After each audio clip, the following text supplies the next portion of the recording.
सीताराम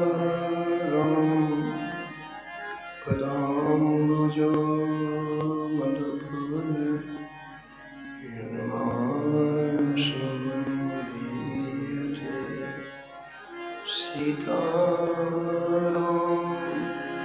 गुणावली निशिदिवा यज्जेयापि सीताराम विचित्ररूपमनिशं चक्षुषोभूषणं सीताराम सुनामधामनिरतं तं सद्गुरुं संभजे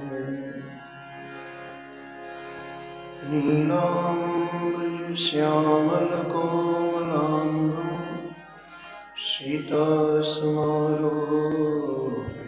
सीतासमारोपितवामदं पाणो महासायकुचारुचं नमामि रामं रघुवंशनाथं यत्र यत्र रघुनाथकीर्तनं तत्र तत्र कृतमस्तकाञ्जलिं वाष्पवारि परिपूर्णलोचनं मारुतिं नमत राक्षसान् वाञ्छाकल्पतरुभ्यश्च कृपासिन्धुभ्यैव च पतितानां पावनेभ्यो श्रीवैष्णवेभ्यो नमो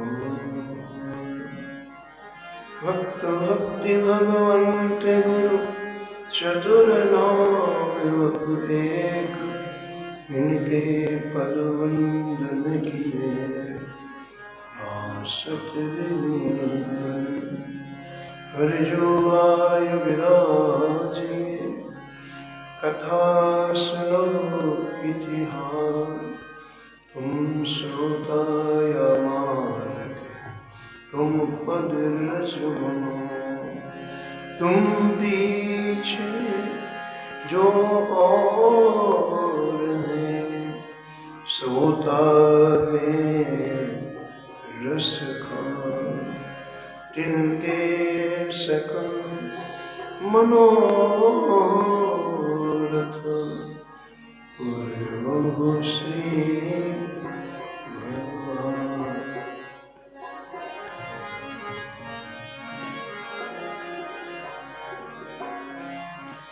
राधे राधे गोविंद गोविंद राधे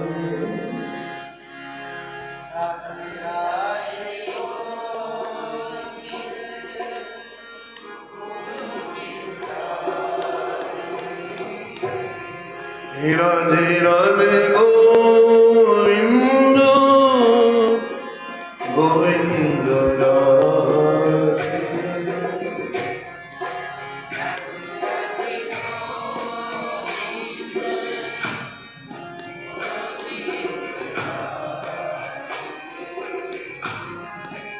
गोविंद राधे बोलो गोपाल राधे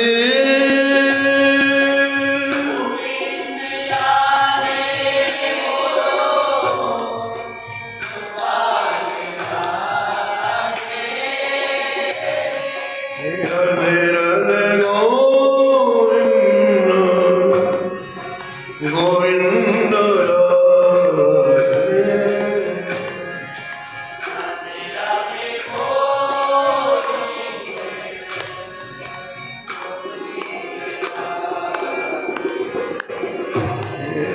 राधे राधे गोविंद गोविंद राधे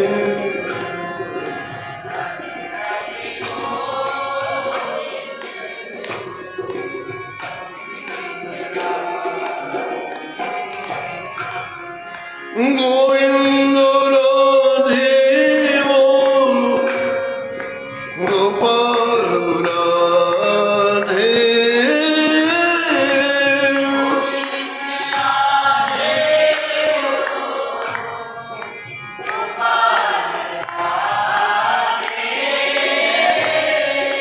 गोविंद राधे बोलो गोपाल राधे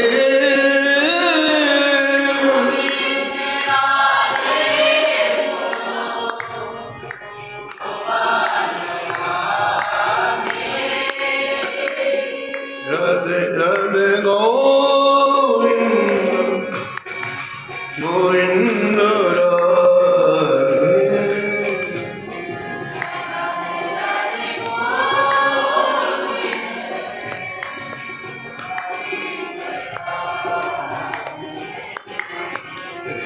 राधे राधे गोविंद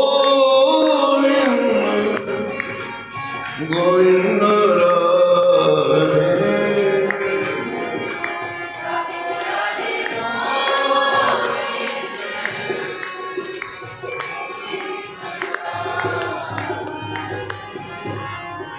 राधे राधे गोविंद गोविंद राधे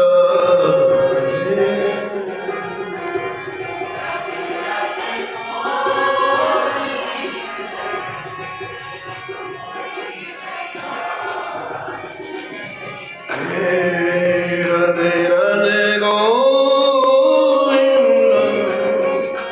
गोविंद राधे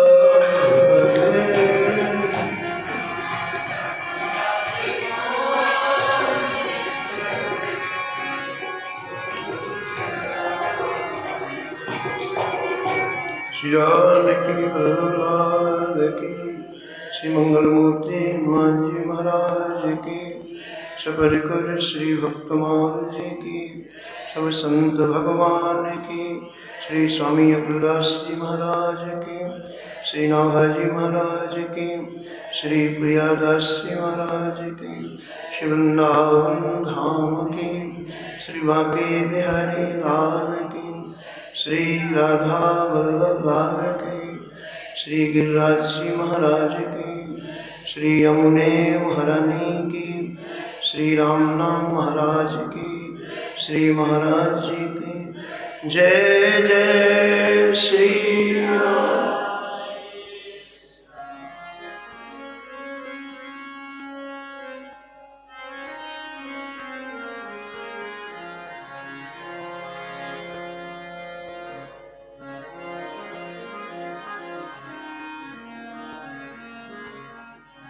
विनय व्यास मानो प्रगट हुए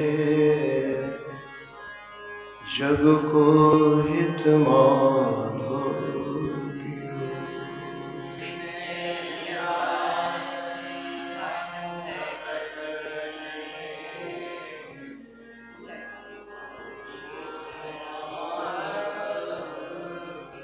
पहले वेद विभाग कथित पुराण अष्टादश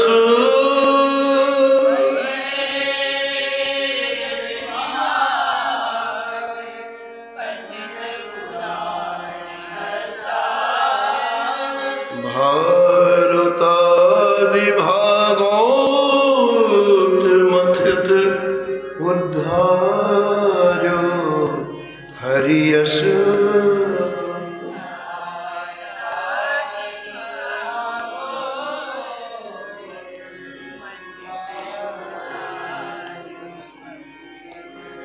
अब शोधे सब ग्रंथ अर्थ भाषा विस्तारो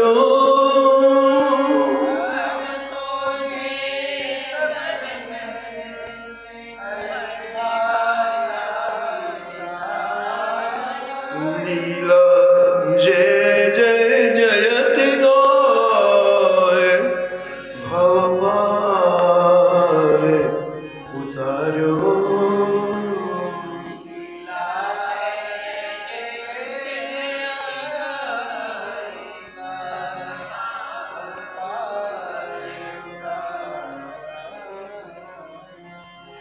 जगन्नाथ इष्ट वैराग्य सियो करुणा रस भीजो यो।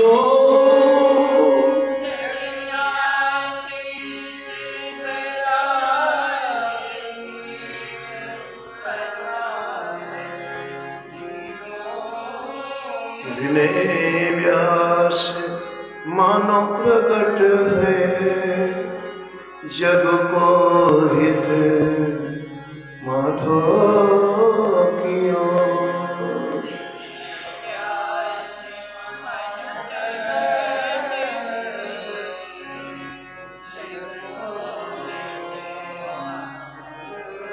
जग को हित माधो कियो।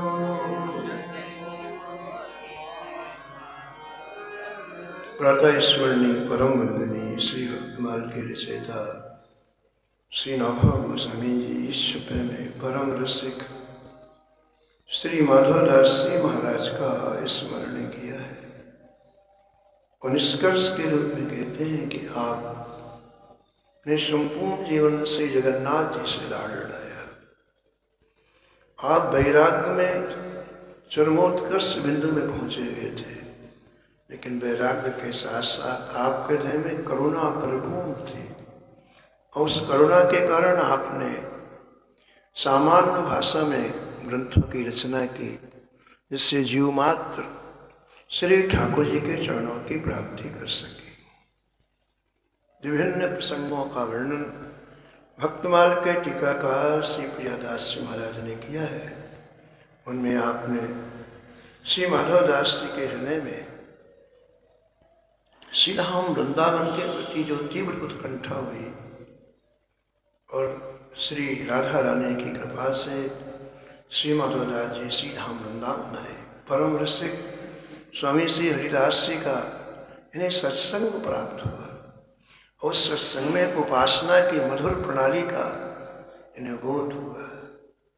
श्री स्वामी हरिदास जी ने श्री ब्रज की उपासना क्या है, ब्रज का भाव क्या है, ब्रज का रस क्या है, इसका जो वर्णन किया तो माधवदास जी गदगद हो गए।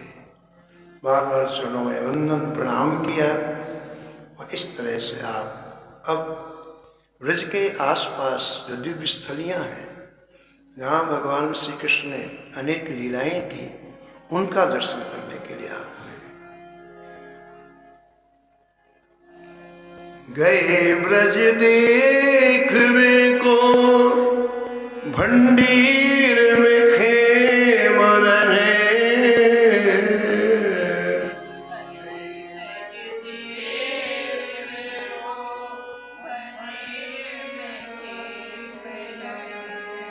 निशि को दुराव खाए क्रमिले दिखाए।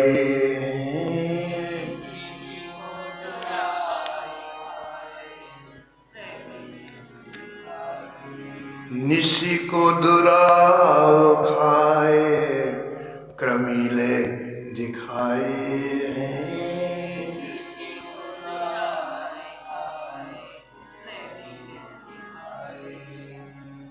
श्री वृंदावन से चल के आप सबसे पहले भांडीर वट नामक स्थल पर आए।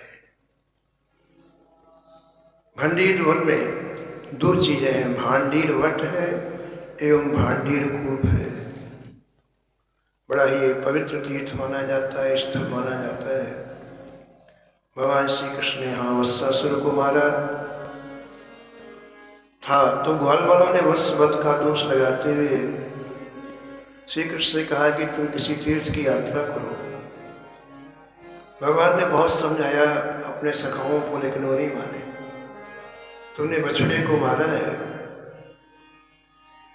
इसलिए तुम्हें तीर्थ यात्रा करनी चाहिए। भगवान ने कहा अरे भाई वो बछड़ा नहीं था, वो तो असुर था। असुर को मार के जगत का कल्याण हुआ है, हमें क्यों पाप लगेगा। सखाओं ने कहा बिल्कुल ये बात नहीं होगी, कुछ भी हो, था तो बछड़ा, इसलिए उसके वध का प्रायश्चित तुम्हें करना पड़ेगा। तो भगवान श्री कृष्ण ने भांडीर कूप को प्रकट किया, एक कुएं को प्रकट किया और इस कुएं में समस्त तीर्थों का आवाहन किया और इसके बाद उस कूप के जल से भगवान ने स्नान किया है। इसलिए इस तीर्थ की बड़ी महिमा है, भांडीर वन की बड़ी महिमा है। यहाँ जो मंदिर है उसमें दाऊ जी और श्री कृष्ण दोनों विराजमान हैं।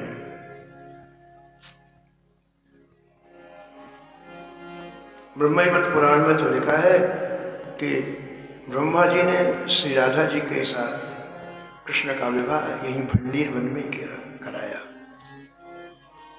तो श्री माधवदास जी महाराज भांडीर वन देखने के लिए गए।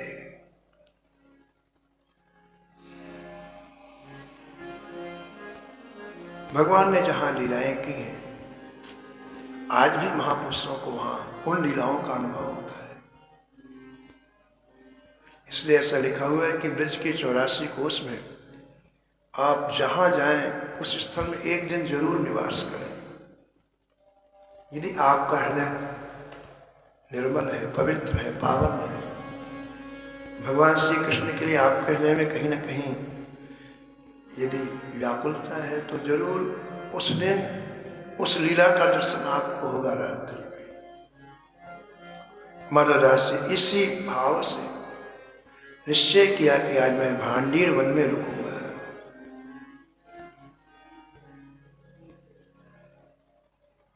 भांडीर वन में वट वृक्ष के नीचे एक महात्मा रहते थे, उनका नाम था खेमदास।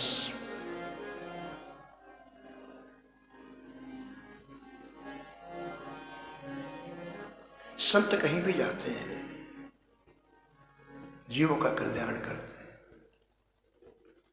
व्यक्ति अनेक प्रकार की ऐसी कुछ वृत्तियों को पकड़ के रखता है कि वो भजन करने के बाद भी नहीं छूटते।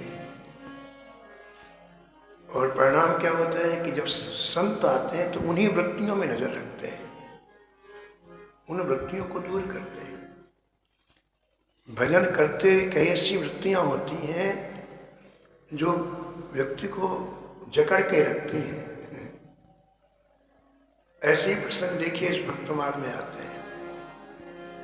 खेमदास संत है, ब्रज में रहता है, भंडीर वन में रहता है, लेकिन उसकी वृत्ति देखो आप कैसी पूरा पूर्वाग्रह से ग्रसित है। श्री माधवदास जी ने विचार किया है कि मैं आज की रात्रि भंडीर वन में निवास करूं, तो वट के नीचे ही अपना आसन लगाने लग गए। तो उसने देखा वो जोर से गालियां देने लग गया। ए बाबा सुन ले, यहां से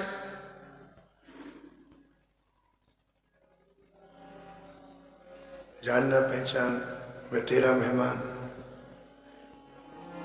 अरे आसन लगाने के पहले पूछना चाहिए, हम यहां पहले से रहते हैं, चलो यहां से उठाओ आसन, जाओ यहां से। माधवदास जी ने हाथ जोड़ कर कहा संत भगवान, मुझे केवल एक रात्रि यहां निवास करना है। मैं इस वृक्ष के नीचे रात्रि भर रहूंगा और प्रातःकाल चला जाऊंगा। बोले मैं जानता हूं अभी हाथ जोड़ रहे हो, और इसके बाद थोड़ी देर बाद कहोगे आटा लाओ, घी लाओ, शक्कर लाओ, यह लाओ, वह लाओ, चलो यहां से, कोई जगह यहां पर नहीं। माधवदास ने कहा भैया मुझे आपसे नमक भी नहीं चाहिए, मुझे तो केवल रात्रि में यहां विश्राम करना है। बड़ी मुश्किल से महाराज वो माना। जब उन्होंने आश्वासन दिया मुझे नमक की डल्ली भी, तो बड़ी मुश्किल से माना हो।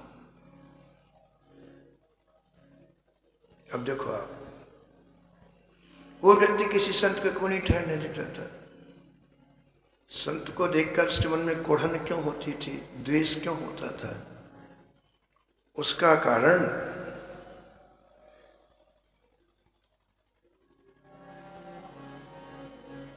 ग्रंथकार वर्णन करते हैं कि वो जीव का बहुत चटोरा था। कहीं से मांग के 2 किलो गाय का दूध लाता और एक मिट्टी की हंडी में उसको मध्यम आंच पे पकने के लिए रख देता, फिर उसमें 50 ग्राम चावल छोड़ देता और सुबह से वो दूध चावल के साथ पकते पकते रात्रि में बिल्कुल रबड़ी बन जाते, कंडे की आग में बनाता। और इसके बाद वो चुपचाप उस खीर को अकेले में खाता।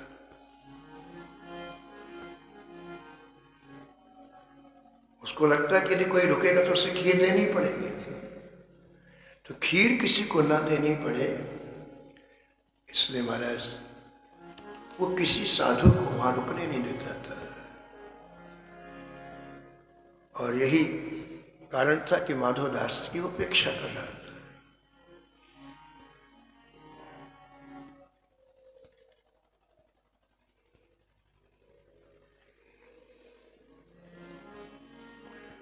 माधवदास जी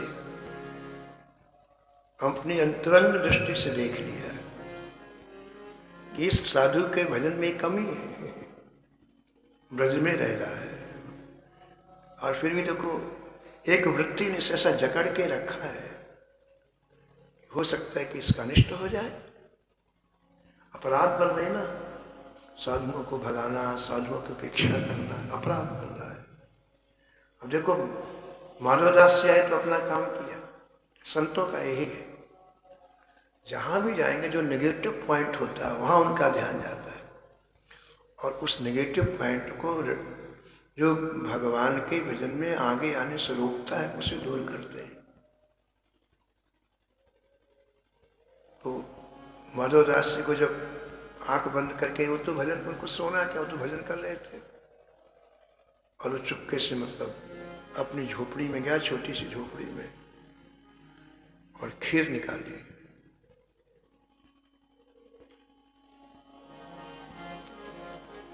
थाली में निकाली, जब ठंडी हो गई तो उसने ऐसा हाथ डाला खाने के लिए, तो क्या हुआ, वो जितने चावल थे वो बड़े बड़े लंबे लंबे कीड़े बन गए, सफेद कीड़े बन गए, छोटे नहीं, एक एक बिलस्त्र के हैं। और वो खीर को यूं उठाया तो कीड़े चढ़ने लग गए हाथ में चारों तरफ से।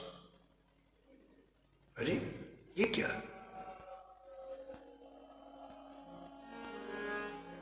तो उसने अच्छी तरह से थाली में देखा तो उसने क्या देखा कि पूरा दूध लाल हो गया, रक्त में हो गया है, खीर पूरी रक्त में हो गई है और उसमें कीड़े चल रहे हैं चारों तरफ।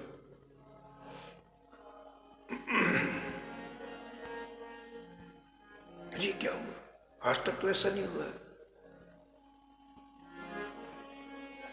तो जब उसने विचार किया तो उसे समझ में आया कि जरूर ये जो संत यहाँ लेटे हुए हैं ये इन्हीं का कमाल है, जरूर ये इन्हीं ने कोई मुझे चमत्कार दिखाया है। तो फिर खीर को छोड़ करके माधवदास जी के पास जाकर के चरण पकड़ करके रोने लगा खेमदास।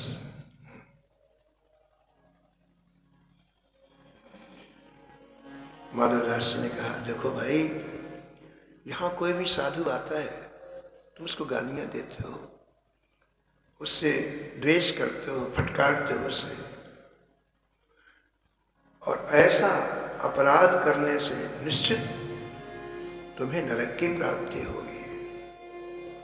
साधुओं में तो एक बार बार कहा जाता है, बांट कर खाना वैकुंठ जाना, और तुम कोई चीज अकेले चोरी से खाते हो।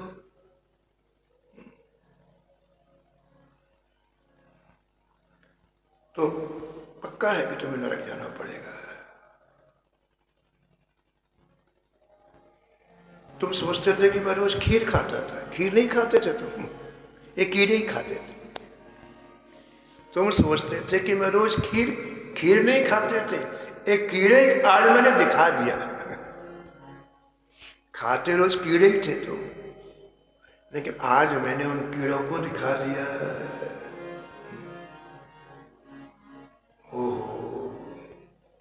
ये सुन करके तो खेमदास नामक साधु के होश उड़ गए।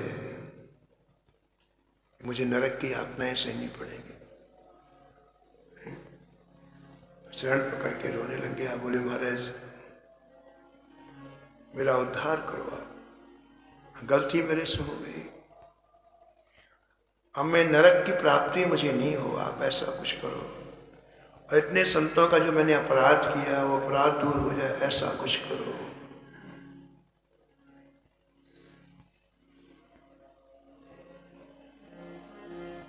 श्री माधवदास जी ने कहा कि सबसे पहला काम तो तुम्हें करो, जितना धन जोड़ा है तुमने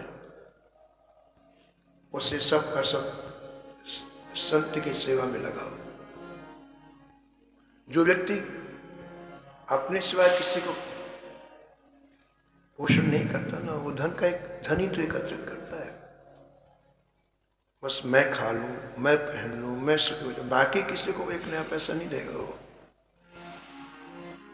तो जब खर्च ही नहीं करना तो धन इकट्ठा हो गई।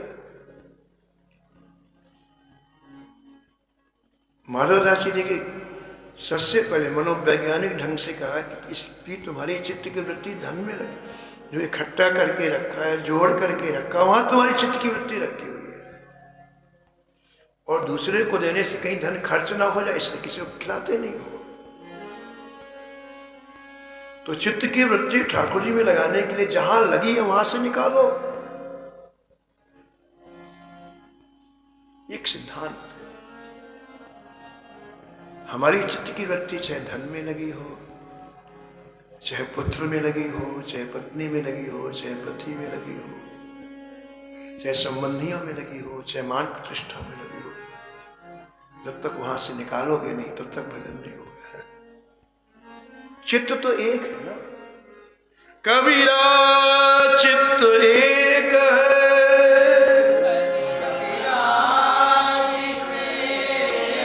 चाहे जहां लगा,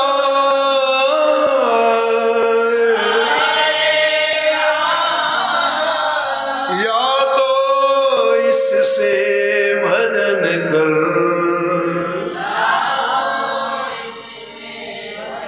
या फिर विषय कमा।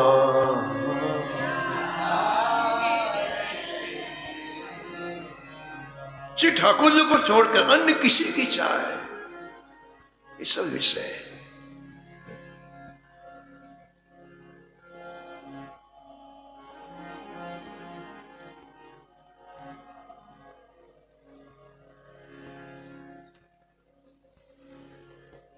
माधवदास जी ने कहा तुम्हारी चित्त की वृत्ति धन में लगी हुई है, इस धन को सबसे पहले संत सेवा में लगाओ।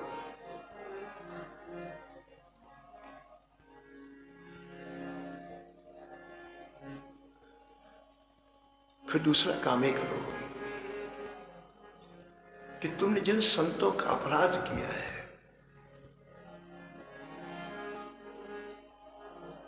तुम यहां से विश्राम घाट जाओ, यमुना के तट पर रोज सोहनी सेवा लगाओ,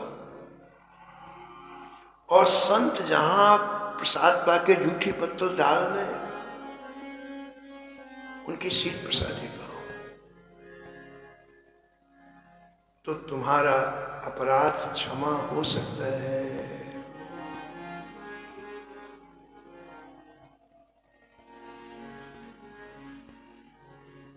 तो इतनी बड़े नरक की यातना से माधवदास ने इस महात्मा को कहा, हमें अपने दोष दिखाई नहीं पड़ते हैं, यही दिक्कत है। बस किसी को भी अपने दोष कभी नहीं दिखाई पड़ते। ये तो महापुरुषों को ऐसा भगवान ने दृष्टि दी है, वो देख लेते हैं कि व्यक्ति का कहीं जीवन व्यर्थ न चला जाए।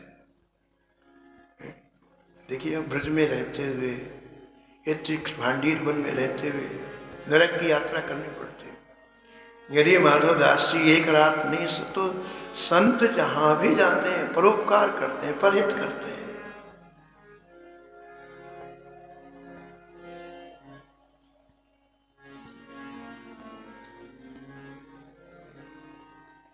तो आपने ब्रज के तीर्थों का दर्शन किया और तीर्थों का दर्शन करने के बाद श्री माधवदास जी ने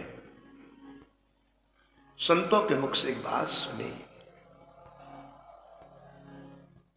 कि इन्होंने जिस ग्रंथ की रचना किया है, भाषा में ग्रंथ की रचना की, आपने प्रारंभ में सुना है, लीला जय जय जयति गाय भव पार उतारो। तो उसकी कथा एक नगर में हो रही है, एक गांव में हो रही है। एक महात्मा इनके ग्रंथ की कथा कर रहे हैं।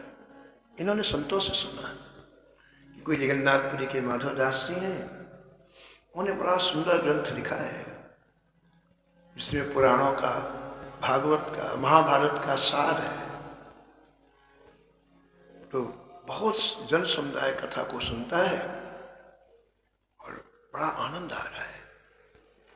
उनको नहीं पता था कि यही माधवदास जी। उस संत ने ऐसा, उनको संत लोग आपस में मिलते हैं, कहाँ क्या हो रहा है इसकी चर्चा करते हैं।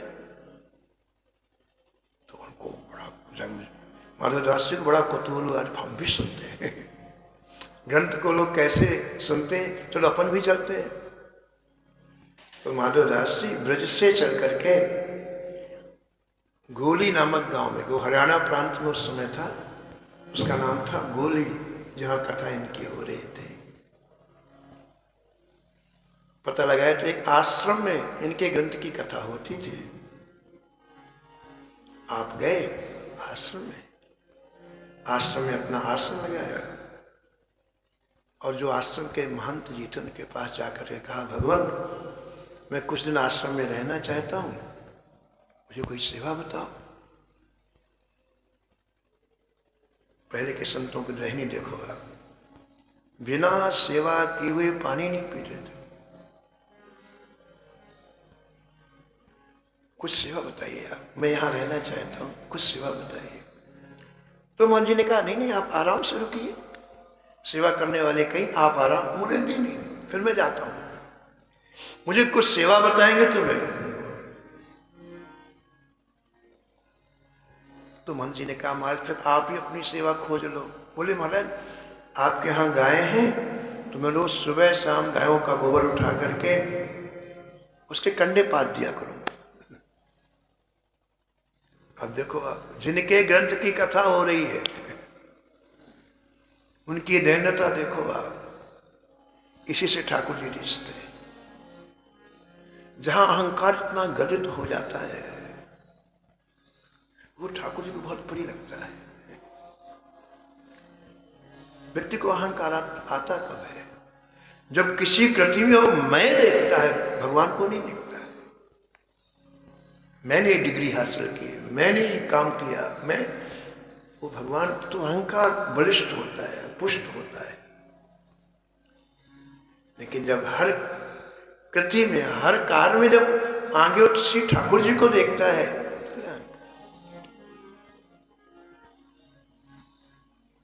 प्रभु श्री राम जी ने कहा, हनुमान जी तुमने इतनी ऐसी लंका को जलाई जहां देवता भी थर्राते हैं जाने में। जिस लंका को आंख उठा के देवता नहीं देख सकते, हनुमान तुमने वो लंका कैसे जलाई? प्रश्न किया राम। हनुमान ने कहा, सरकार मैंने जलाई होती तो बताता, फिर किसने जलाई? सो सब तब प्रताप रघुराई,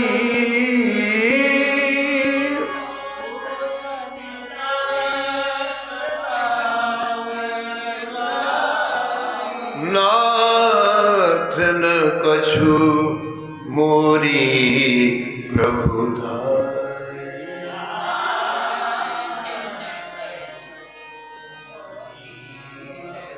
हनुमान जी पास हो गए। बस यही बात, बड़े बड़े काम ठाकुर जी लेते हैं हमसे निमित्त बना के, और जब मैं जो आउट हो जाता है फिर आगे ठाकुर जी नहीं देते जब।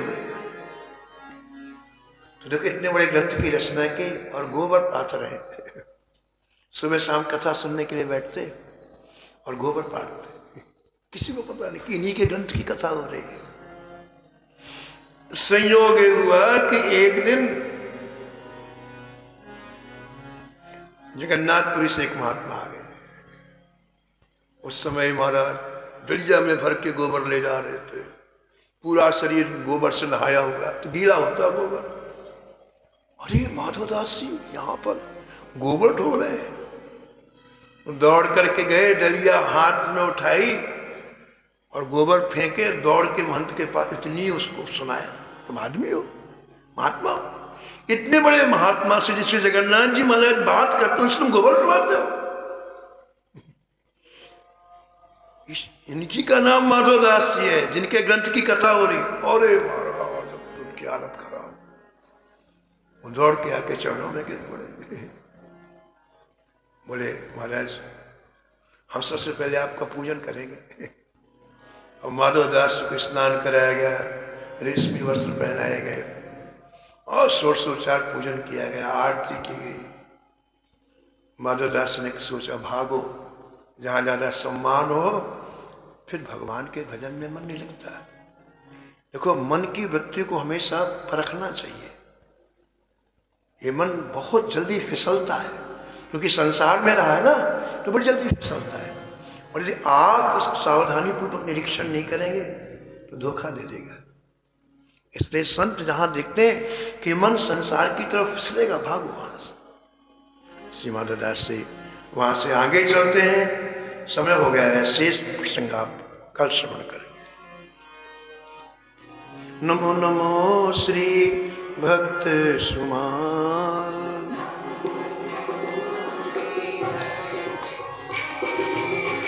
जाके सुनत महात्म नासत,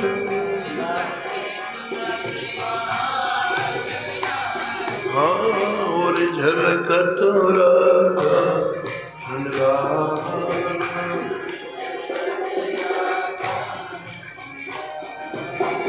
गद गद स्वर पुलकित अंगनी,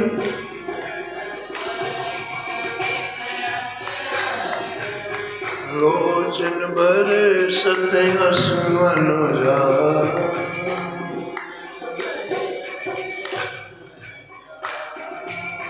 उतर जात अभिमान व्याल विष, हालेत जीवा सुरस्वती का।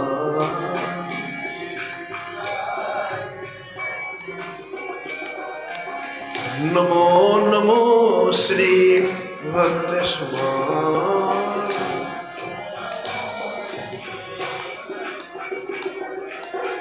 होत प्रीत हरि भक्त जन सो,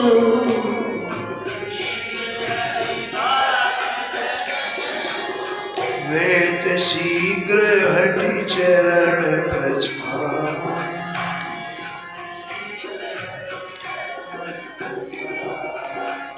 जत कुसंग ले तो सतसंगति,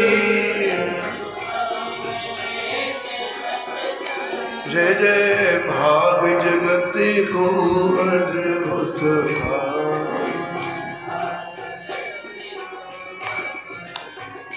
हाँ नमो नमो श्री भक्त सुमान,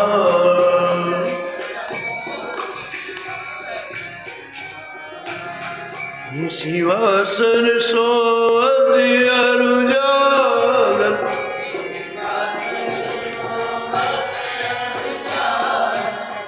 रोम रोम हुए करत निहार।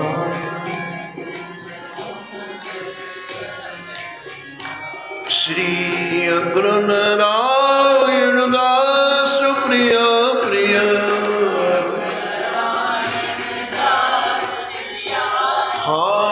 प्रगति जीवन रसिक रसार।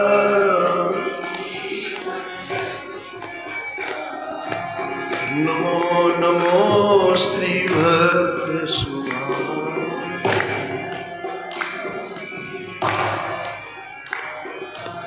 सीताराम सीताराम सीताराम सीताराम,